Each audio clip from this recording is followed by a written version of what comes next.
Welcome to Unedited. I hope things find you well today. This is going to be a mini episode. My name is Jordan, and I'm joined by nobody today. I'm actually on my own, so I'm going to be throwing a few things at you.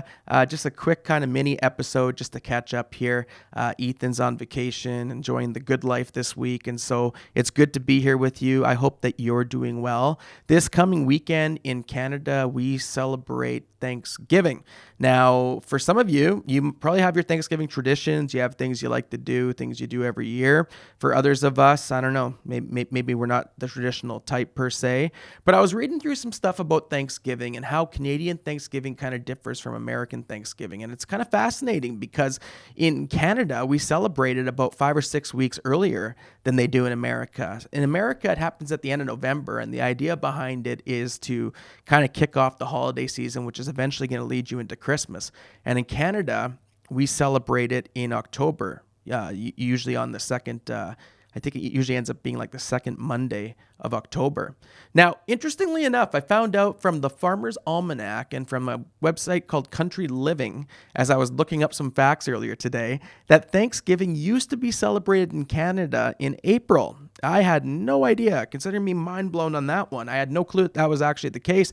And then they moved it to November. And it was actually at one point in alignment with America and their Thanksgiving celebration. But then in 1957, the government of Canada switched everything up. And due to a government decree, it found a permanent home in the month of October. And that's why we're kind of a little bit behind or ahead, if you want to say, of our American neighbors, and we celebrate Thanksgiving this weekend. And so I hope you enjoy it. We're a little bit different in that sense. We do some of the similar things. I think a lot of us eat turkey. A lot of us like pumpkin pie.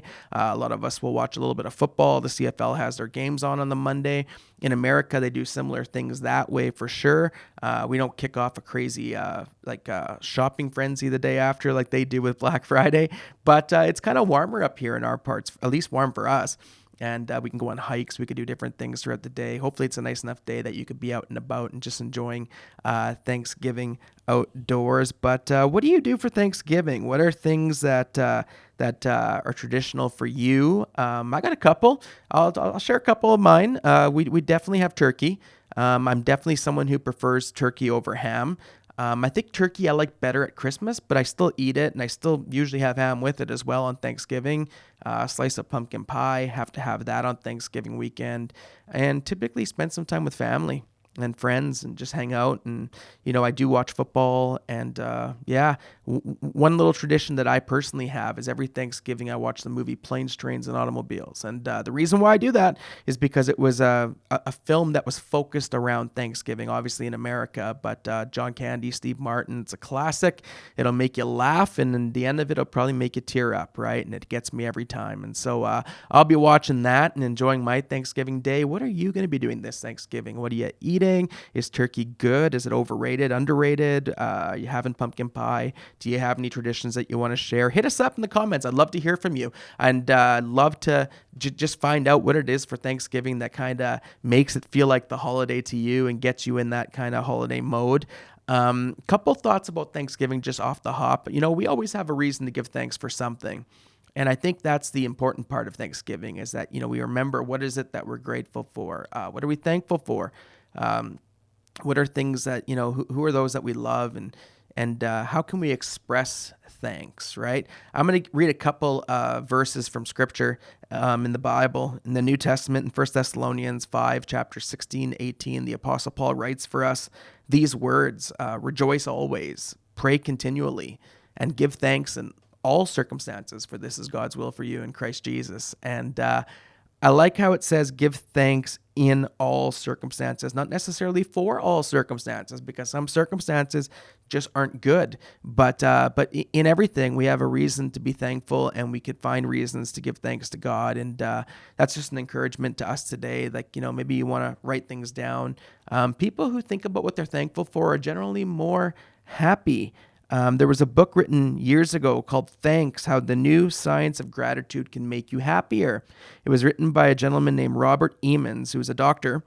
And he did this 10-week study where he took a bunch of people and put them into 3 groups. And each group had to do something a little different. The first group, was asked to write down anything they're thankful for the course of 10 weeks. So anytime they found themselves thankful, they wrote it down on paper.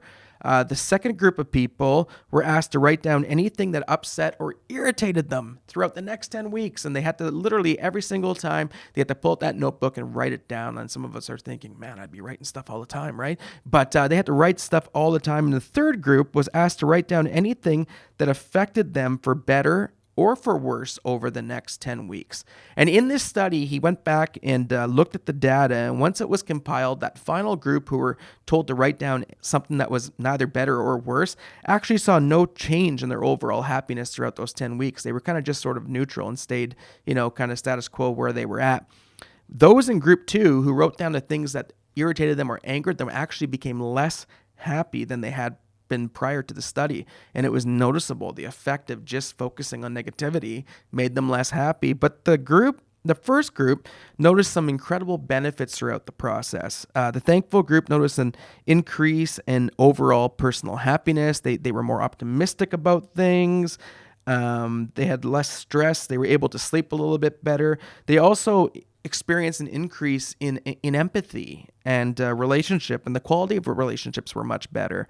And so, I think it's meant to be said that what we focus on has a great effect on our overall mood and how we go forward in life. And so during Thanksgiving this week, what are you thankful for? What are some things that you can focus on? Jesus tells a story in the book of Luke that I always think about this time of year. He was on his way to Jerusalem, and he ran into 10 men who had leprosy. Back then, men with leprosy weren't supposed to be near humans. They were supposed to be living off by themselves, kind of ostracized from society because the disease was so feared. And when he met these men, they stood at a distance because they weren't supposed to necessarily go near him. And they called out in a loud voice. They said, "Jesus, Master, have pity on us." And when he saw them, he said, "Go show yourselves to the priests." And as they went, they were cleansed. They were healed. They didn't have leprosy anymore. It was an amazing thing. And then Jesus says one of them, when he saw he was healed, he came back to God, praising God in a loud voice. He threw himself at Jesus' feet and thanked him, and he was a Samaritan. And Jesus asks, weren't all 10 of you healed, and cleansed? Where are the other 9? Why did only one return to give praise to God for this amazing thing? And then he said to him, "Rise and go, your faith has made you well." And there's a couple levels of cultural tension that happened in that story. First of all, leprosy, you weren't just necessarily being healed of a disease at this point, but you were literally getting your life back. You were literally getting people back. You were going to be allowed to be around loved ones for the first time in who knows how long. It was an extraordinary thing, right? But then it was a Samaritan who was often looked down upon by certain cultures in the story, who Jesus actually uses to praise and says, well done. Your faith has made you well. Head on out, right? But I think the nature of the story, and the one thought I want to leave us with here this Thanksgiving weekend, is simply this, is that there seems to be a connection between not just feeling gratitude, but expressing gratitude. I don't doubt for 1 second that the other 9 who didn't come back to say thanks, I don't doubt that they probably felt thankful. They probably were happy they didn't have that disease anymore. There's a good chance that they felt gratitude and, were jumping up and down somewhere. But what they didn't do was they didn't express it. They didn't come back to Jesus and express their gratitude. They didn't express their thanks. And I think there's a huge disconnect about just feeling sometimes gratitude and actually expressing it. Because if we don't express it, then people aren't ever going to get to hear it. And so maybe you think to yourself in life, of course my wife knows I love her. She has to know I love her. Of course my mom and dad know I love them and care for them. They have to, right? Of course my coworkers know how much I appreciate them. But the question I got to ask you is do they? When was the last time you told them? When was the last time you expressed thanks to them? Have you expressed thanks?